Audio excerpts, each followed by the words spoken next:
Hi friends, welcome to our channel. నేను మీ హూపిన. Friends, మనం కొన్నిసార్లు అంటే కొన్ని ప్రదేశాలకు వెళ్ళినప్పుడు కొంతమంది మనుషులను చూస్తే అచ్చం మనలాగే ఉండడం కానీ ఇలాంటివి గమనించుంటాం. ఇలాంటివి గమనించినప్పుడు ఇవన్నీ పూర్వకాలంలో అంటే అప్పుడు కొంతమంది ఏమనుకుంటారు అంటే మనలాంటి వాళ్ళే ప్రపంచంలో ఏడుగురు ఉన్నారు అనుకుంటారు. లైక్ కొంతమంది ఏమో అంటే ఇవన్నీ సర్వసాధారణమే, అంటే మనలాంటి వాళ్ళు ఇంకో చోట ఉన్నారని చెప్పేసి అని అనుకుంటూనే ఉంటాం.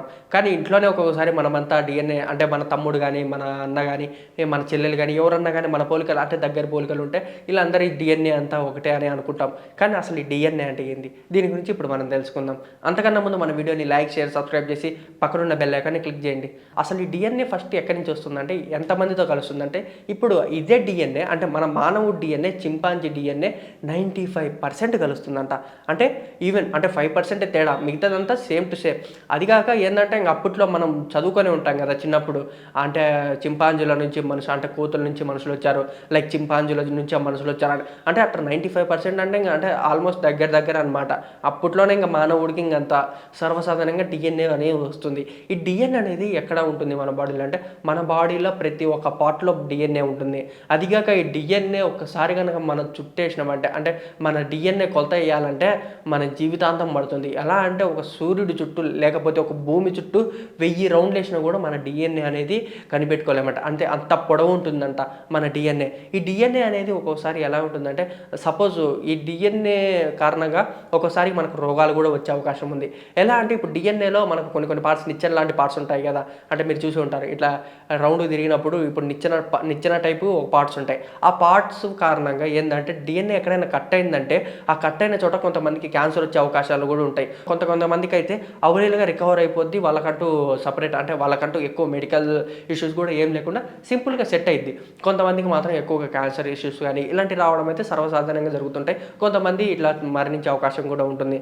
అదిగాక డిఎన్ఏ ఒక్కోసారి మనం ఎలా లెక్కిస్తాము, ఒక సపోజ్ ఇప్పుడు మన ఎవరన్నా కనుక సడన్గా చనిపోయింటే గిన వాళ్ళు డిఎన్ఏ ఊరికి తెలియకుండా అంటే ఊరి అవతల కానీ చనిపోయి ఉన్నప్పుడు అసలు ఎవరు వేరు అనే విషయాల కోసం డిఎన్ఏని కొద్దిగా ఒక్కోసారి వాడతారు. లైక్ ఇంకొకటి ఏంటంటే ఒకవేళ భార్య భర్త వాళ్ళకు ఎవడన్నా కొడుకు కానీ కూతురు కానీ పుడితే అంటే వాళ్ళ బాబు కానీ పాప కానీ పుడితే వాళ్ళు అసలు వాళ్ళ బిడ్డేనా కాదా అని ఒక్కోసారి కొంతమంది ఏంటంటే పిల్లలు తప్పిపోయినప్పుడు కొంతమందికి డౌట్ వస్తుంది కదా, డిఎన్ఏ కరెక్ట్ కాదా అంటే మా పిల్లోళ్ళే అని చెప్పేసి కొంతమంది అంటుంటారు. ఇలాంటి టైంలో ఆ డిఎన్ఏ అనేది యూస్ అనేది బాగా ఉంటుంది. అదిగాక ఈ డిఎన్ఏలో కొంతమందికి తెలియని రహస్యాలు ఏంటంటే ఈ డిఎన్ఏలో మెయిన్ పురుష లక్షణం అంటే పురుషుల్లో ఉండే వై క్రోమోజోమ్లు ఉన్నాయి కదా, అంటే ఎక్స్ క్రోమోజోమ్లు వై క్రోమోజోమ్లు ఈ రెండు గురించి ఉన్నాయి కదా. మెయిన్ ఈ డిఎన్ఏలో వై క్రోమోజోమ్లు అనేది ఎక్కువగా ఉంటాయి. ఈ ఎక్కువ ఉండడం కారణంగానే అంటే పురుషుల్లో ఉండే క్రోమోజోమ్లే ఎక్కువగా బిడ్డకు వచ్చే అవకాశం ఉంటుంది. అలాగే స్త్రీలో ఎక్స్ క్రోమోజోమ్లు ఉంటాయి కాబట్టి పెద్దగా తల్లికి అనేది ఎక్కువ ఐడెంటిఫై అయితే ఉండదు. బట్ ఏంటంటే స్త్రీ పురుషుడు కలయిక వల్ల పిల్లలు అయితే పుడుతుంటారు. అలాగే పిల్లోడు గర్భంలో అంటే పాప కానీ బాబు కానీ శిశువు గర్భంలో ఉన్నప్పుడు ఈ డిఎన్ఏ అనేది ఆల్రెడీ వాళ్ళ బాడీలోనే తల్లి నుంచి తండ్రి నుంచి డిఎన్ఏ అనేది వాళ్ళకి స్ప్రెడ్ అవుతుంటుంది. సో ఫ్రెండ్స్, తెలుసుకున్నారు కదా డిఎన్ఏ గురించి. ఈ డిఎన్ఏ వల్ల కొంతమందికి మంచి జరిగింది, హెల్త్ ఇష్యూస్ కూడా కొంతమందికి చాలా ఈజీగా కవర్ అవుతాయి. ఈ డిఎన్ఏ ఒకవేళ డ్యామేజ్ అయితే కనుక కొంతమంది క్యాన్సర్ వచ్చే అవకాశాలు కూడా ఉన్నాయి. సో ఫ్రెండ్స్, ఇలాంటి మంచి ఇంట్రెస్టింగ్ విషయాల కోసం మా ఛానల్ని సబ్స్క్రైబ్ చేయండి. Okay friends, thank you for watching. Don't forget to subscribe.